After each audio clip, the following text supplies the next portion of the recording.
राम राम दोस्तों और मेरी माताएं बहनें, आशा है कि आपके ऊपर बाबा नीम करोली जी की अपार कृपा होगी। आपके घर परिवार में सभी कुशल मंगल होंगे, यही मेरी प्रार्थना सभी देवी देवताओं से। दोस्तों और मेरी माताएं बहनें, आज मैं आपको मार्गशीर्ष पूर्णिमा के बारे में, उसका महत्व और कब मनाई जा रही है इस साल और उसकी व्रत कथा सब आपको बताता हूँ।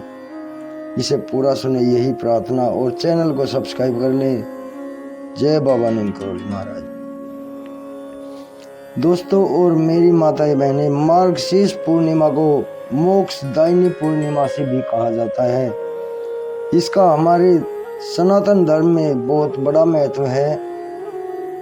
विष्णु भगवान की और कृष्ण भगवान जी की इसमें पूजा की जाती है, उनका व्रत रखा जाता है। इस महीने 14 दिसंबर दोपहर बाद 4:30 बजे से मार्गशीर्ष पूर्णिमा का आरंभ होगा और 15 दिसंबर दोपहर बाद 2:31 पर इसका समापन होगा और इसका व्रत 15 दिसंबर को ही रखा जाएगा। तो अब चलते हैं इसकी महिमा, इसका महत्व सुनते हैं और उसकी व्रत कथा भी सुनते हैं।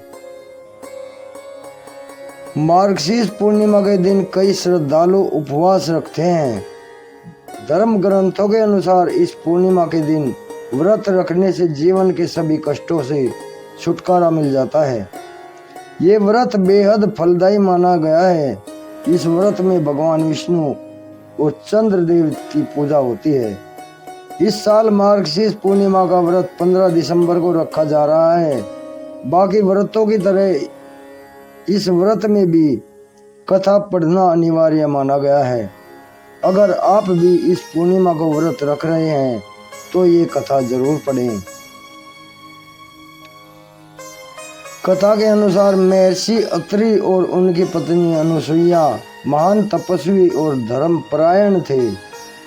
महर्षि अत्रि अपने तप और योग के बल के कारण सभी से बहुत सम्मानित थे और उनकी पत्नी अनुसुईया भी अपनी पतिव्रता और सतीत्व के लिए काफी प्रसिद्ध थी।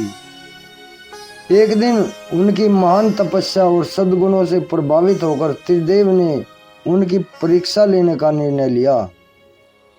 त्रिदेव भिक्षुकों के रूप में माता अनुसुईया के आश्रम में पहुंचे। शिव भगवान, विष्णु भगवान और ब्रह्मा जी तीनों माता अनुसुईया के आश्रम में पहुंच गए और उन्होंने उनसे भोजन की याचना की, लेकिन उन्होंने ये शर्त रखी कि माता अनुसुईया को उन्हें निवस्त्र होकर भोजन कराना होगा। अनुसुईया ने अपने सतीत्व और तप बल से उन तीनों को छोटे बच्चों में बदल दिया और फिर उन्हें निवस्त्र होकर भोजन कराया। जब महर्षि अत्रि वापस लौटे तो उन्होंने देखा कि 3 छोटे छोटे बच्चे अनुसुईया के पास खेल रहे हैं। इसके बाद अनुसुईया ने पूरी घटना उन्हें बताई। महर्षि अत्रि ने अपने योग बल से तीनों के वास्तविक रूप को पहचान लिया। इसके बाद महर्षि अत्रि और अनुसुईया की भक्ति और तप से प्रसन्न होकर त्रिदेव अपने वास्तविक रूप में वापस आ गए और उन्होंने उन्हें वरदान दिया। त्रिदेव ने महर्षि को यहाँ एक पुत्र के रूप में जन्म लिया। त्रिदेव ने महर्षि के यहाँ एक पुत्र के रूप में जन्म लिया। कहते हैं कि महर्षि अत्रि और माता अनुसुईया के पुत्र ही भगवान दत्तात्रेय के रूप में प्रसिद्ध हुए हैं।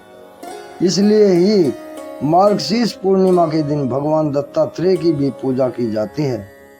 इसके अलावा ये दिन भगवान विष्णु और शिव जी की आराधना के लिए भी महत्वपूर्ण माना जाता है। दोस्तों, ये पूर्णिमासी व्रत कथा संपन्न हुई है। आपके सभी के घर में सुख समृद्धि आए, इसी मंगल कामना के साथ मार्गशीर्ष पूर्णिमा का आगे भी शेयर करें और चैनल को सब्सक्राइब कर लें। अभी आज्ञा लेता हूँ। जय राम जी की जय।